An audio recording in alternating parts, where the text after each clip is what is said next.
आ गई अपने सबन के गांव सबन में मुंह मिठाई आई आई अपने खाई अपना बाल बच्चा के खियाई। अरे ये लमका के दाम बा गोलका इनाम बा आई आई एक बेर लेके जरूर जाई। आ गई अपने सबन के गांव सबन में मुंह मिठाई। अरे अपने खाई अपना बाल बच्चा के खियाई।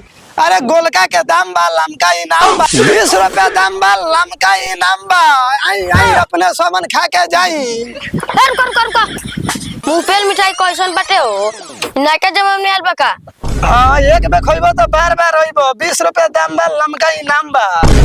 हे मर्द कैसन बर्फ लिया तो नाका जमा ना के नाका कंपनी खुलल बा गोलका बर्फ लमका इनाम बा एक बेर खाई या घरे जाई।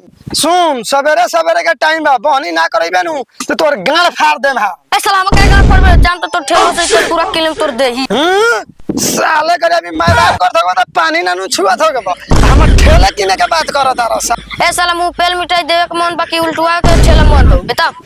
ठीक बा ये साला देता नी चुप साला देता नी।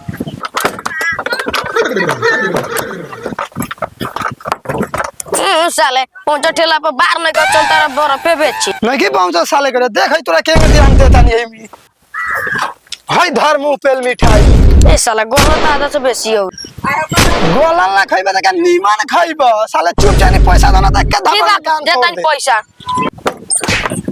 रे साला कौना का बेटा रे साला लेके मुंगफली मिठाई भाग गई आवा साले के बाद भेटा तू बक्सवा में तोरा काम फोन कर देता मुंगफली मिठाई लेके साले भागत एगो तो पहले सोइले मुंगफली मिठाई उठैनी वो साला पलई सोलई लेके भाग गई बिना बहनिए भइले साला खरिया पर से आगे के होता साला करा सवेरे सवेरे तो साला बहनी खराब कर दिए देलक साला मतिया बेटा शर्ट के बैठल बा एगो अपने तो टप टप चुवता कथी रे भोसड़ी पसे ना।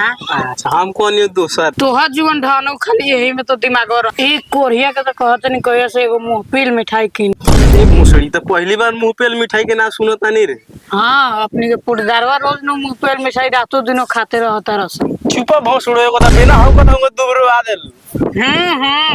हमारे रानी जो तोरा पर रह गई दोसर को रहे तो मुंहे पर छेड़ के भाग जा।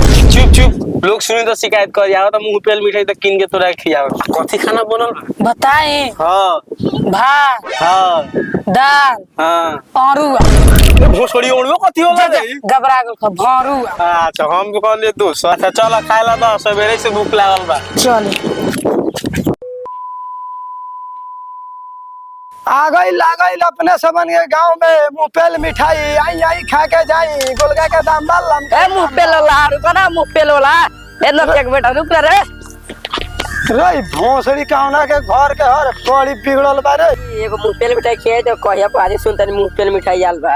अच्छा ऐसा ना खइले मुंगफली मिठाई लम्बा लम्बा आइल बा नया कंपनी से लावा लावा पैसा न के मुंगफली मिठाई।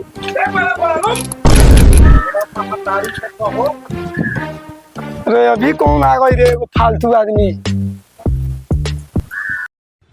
तोरा दाई के तोरा के नैहर पुगावो हम रहतानी घर में तू बर्फ खाता रु पदनो कहीं का नातिक बेटा किनी ना पूरा शरीर तो गरम हो गल बा। कथी से रे भोसड़ी गर्मी से बेल मिठाई खाता रे कमाई तोर बाप इतना खाता रे। खाई ना जाई कमा के लिए तो गाना बना के लिए आई ए भोसड़ी कहीं के एलन फटर में कुछ खाला सब भीतर भीतर धनी खाता रे पैदारो कब चढ़ाई ले चल भोसड़ी ले तू का हमरा मौगी के छाट देगा ता बड़ा तो निकाल के जब से काय खिसिया ता रे तानी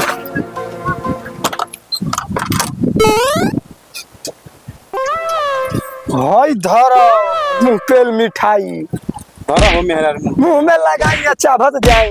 ठीक बा अब पैसा के दे के जाई पैसा खाता में लिख दिया बेटा होने तो तोरा कितना कर चल भोसड़ो बर्फ बहुत खइलू चल का जाने कैसन गांव में आ गल बनी साला एगो आइल तो भागिए गल लेके एगो आइल तो बाकिए लगा देलक साला ई कैसन गांव में आइल बनी जो दिमागे खराब हो गल बा मुंगफली मिठाई बेचत चल तनी अब आगे के हम लगा के खूब पसंद से सुन आ तो कंपनी वाला साला गांव फाड़ दिया जे साला गांव में पहुंची ले नहीं के बस साला करा का जाने कैसन गांव में आ गल बनी आज साला जहां जाते हैं जहां उधारे मुंगफली मिठाई वाला पैसा नहीं तो उधारे देब। हां देम ना उधारे हो गए तो साले बेसी चढ़ बढ़ के बतिया तारा बाबू के कह दे तो गाड़ी में बास उड़ दिया। देखे में छोट बाटे लेकिन बड़ी मोट मोट साला बोला था। जो साला ना जब बोला लिया अपने बाप। अच्छा रुको रुको साले हम चाचा के बोला रोज रोज वो तोरा ऐसन चाचा के बोला के लिया गाँव नहीं के रोज उतना आवेला जाला हमरा। काजी ढेर हेर तनी मुंगफल के मिठाई किनु दे मारे वाला टाइम भर बा। अरे भोसड़ी काम से बहर रहे की हाँ कि नहीं ले जी एक बात पूछ पूछा रउआ बाहर ना मुंगफल कमा जाए ना जानता रे काहे ना हम बाहर जाने इतना नागिन खानी बाड़ू हमारा के डोसलू तो हम सह जाने कहीं दूसरा के डोसलू तो हम कहाँ धरवावत बोले। अरे बाप रे बा रहे दी रउआ बड़ा बोले। चाचा हो हाय चाचा हो तोहर दोनों बादा के कसम तोहर गांव में मुंगफल मिठाई आल होई चाची के कहले लालन किने के तो देखो बा। अरे बाप रे बा चली तो किनी तो आ गई बेसी हड़बड़ाली तो भोसड़ा झाड़ जो करू तो किनबो ना साला हाको हाको साला का गोड़ दुखा गल बुझा त उतर के चले के पड़ी पैदले। हां रे चल नहीं तक पैदले अब तक दुखा के बड़ी दासा बड़ हाको हाको साला का गोड़ दुखा गल चल तक पैदले लेके साला ए गांव में खाली लोग कहता बोल पछिल के खाता में लिख लियो चल तई त एगो पेन बाटे साले गाड़ी के बैठ के राती में लिखे मत। ए मुंह पेल वाला भाई लाओ दे ला के गुनगुनाता रहा बड़ा पहले खियावा मर दे मुंह पेल मीठा खियावा मर दे हमने दोनों बेकत के लामका चाही कि गोलका की करिया का हे मर दे देखा हो कैसन कैसन रखले बाड़ा तो लो हई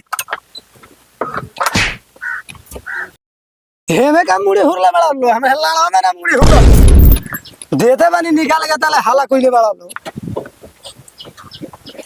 हई धरा तोहर लामका मुंह पेल मिठैया हई धरा गोलका जल्दी पैसा लेके आवलो ना तो हो गइल बा जाए के बाटे अब ठीक बा रुको पैसा लेके आओ तनी ए जी लोग पहले हम तो लमा हम तो ना हो जाई ओई धर ए साला बड़ा वाला ए साला तू मोबाइल में खाई बेच गेल रे बेड़ा फसाई वाल बाड़े रे ए पड़दा रे ई साला हर बेड़ारी फसा ले बा रे मर